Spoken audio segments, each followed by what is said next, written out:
Imagine qu'à partir d'aujourd'hui, tu puisses parler directement avec Dieu. Pas demain, ni après des années d'études, aujourd'hui. Que lui dirais-tu? Depuis toujours, les hommes ont essayé de rejoindre Dieu par des rites, par des cérémonies, par des prières répétées, en espérant qu'à force de paroles, Dieu finirait par les entendre.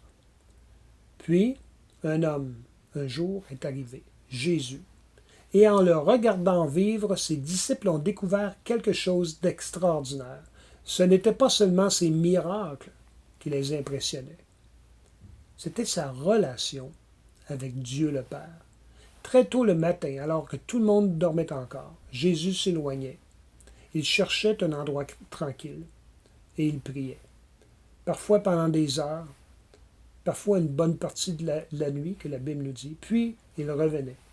Toujours avec cette paix, toujours avec cette assurance, toujours avec cette force intérieure. Les disciples ont fini par comprendre que tout ce qu'ils admiraient chez Jésus trouvait sa source dans des moments passés seuls avec son Père. Et une question s'est alors imposée à eux. Si même Jésus, Fils de Dieu, ressentait ce besoin de prier, qu'en était-il d'eux? Et un jour, après l'avoir observé prier, ils lui adressèrent une demande toute simple. Ils lui dirent, Seigneur, enseigne-nous à prier. Ils ne demandaient pas une belle prière à réciter. Non, ils désiraient connaître cette même communion avec Dieu qu'ils voyaient dans la vie de Jésus.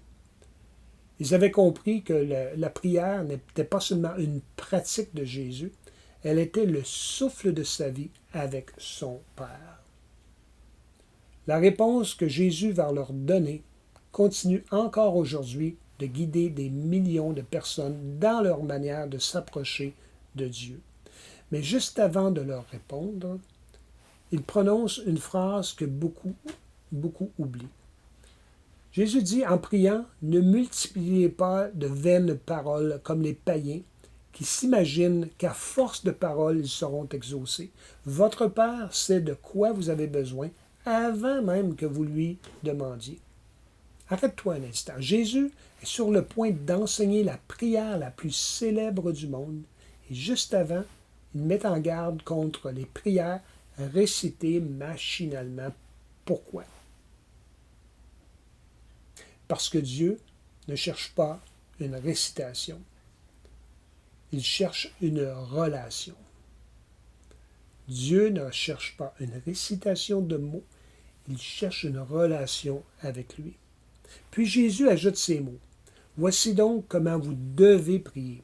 Remarque ce qu'il dit, pas voici ce que vous devez réciter, mais voici comment vous approchez de Dieu. Et tout change.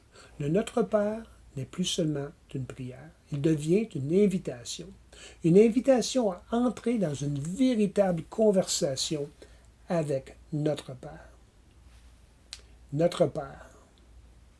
Jésus commence. Et pourquoi commence-t-il ainsi, notre Père? Pourquoi Jésus ne disait-il pas Dieu Tout-Puissant ou Créateur de l'univers? Parce qu'avant de nous apprendre à parler à Dieu, il veut nous apprendre à qui nous parlons. Le Dieu de la Bible n'est pas une force impersonnelle. Il n'est pas un Dieu lointain qu'il faudrait convaincre.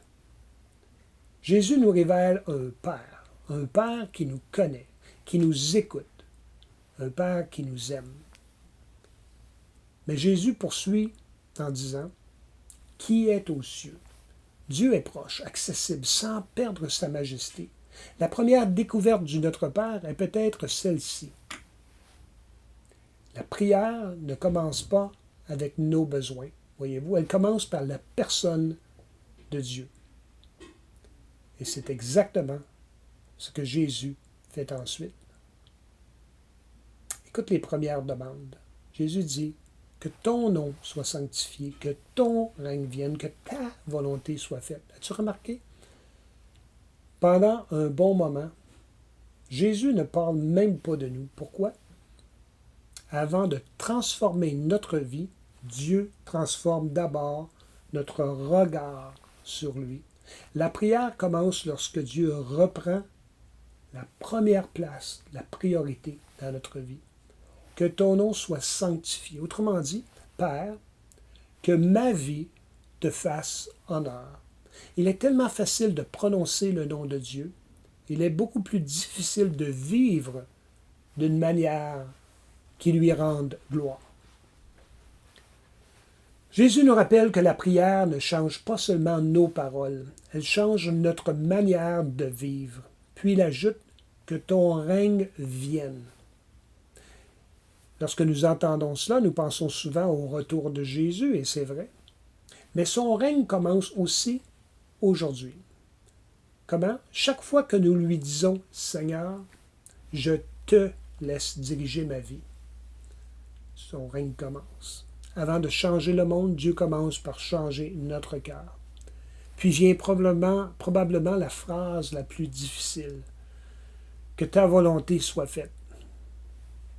Nous savons tous que nous aimons demander à Dieu de bénir nos projets, mais cette prière nous invite à quelque chose de plus profond, c'est-à-dire de faire confiance à Dieu même lorsque nous ne comprenons pas tout. Et c'est exactement ce que Jésus lui-même a vécu avant la croix. La confiance précède souvent la compréhension. Et seulement maintenant, Jésus parle de nos besoins. Il dit, « Donne-nous, Père, aujourd'hui, notre pain quotidien. » As-tu remarqué ce petit mot « aujourd'hui » ? Pas notre pain pour le mois ou pour l'année qui vient. Dieu nous apprend à vivre une journée à la fois. Nous passons tellement de temps à nous inquiéter de demain. Souvent, nous oublions de faire confiance à Dieu aujourd'hui, chaque jour. Dieu connaît nos besoins, mais il désire que nous apprenions à dépendre de lui, jour après jour. Puis Jésus aborde une réalité que chacun de nous connaît. Écoutez bien ceci. Pardonne-nous nos offenses, comme nous pardonnons aussi. Nous aimons recevoir le pardon, mais pardonner est souvent beaucoup plus difficile. Pourtant, celui qui découvre vraiment la grâce de Dieu commence peu à peu à regarder les autres avec cette même grâce. Le pardon, ça ne dit pas que le mal qu'on nous a fait était acceptable, non. Il refuse simplement de laisser ce mal continuer à nous emprisonner. Enfin, Jésus termine ainsi. Il dit, « Ne nous induis pas en tentation, mais délivre-nous du mal. » Et ces derniers mots nous rappellent une vérité simple. Nous avons besoin de Dieu. Nous avons besoin de sa protection à chaque jour. Pas seulement dans les grandes épreuves. Notre Père. Souviens-toi de la demande des disciples. Seigneur, enseigne-nous à prier. 2000 ans plus tard, Jésus donne encore la même réponse.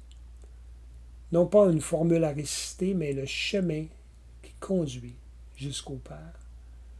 Et peut-être que la prochaine fois que tu diras « Notre Père », tu ne commenceras plus une prière, tu commenceras une conversation. Peut-être comme celle-ci, « Père, merci de nous avoir ouvert le chemin jusqu'à toi par Jésus-Christ. Apprends-nous à ne pas simplement réciter des paroles, mais à te parler avec sincérité. Que ton nom soit honoré dans nos vies, que ta volonté nous guide et que notre confiance en toi grandisse chaque jour. Fais de notre prière une véritable communion avec toi. Nous te prions au nom de Jésus. Amen. Si cette vidéo t'a aidé à mieux comprendre ce passage de la Bible, je t'invite à revenir à une prochaine vidéo très bientôt. Abonne-toi pour ne rien manquer et Dieu te bénisse. Merci d'être là.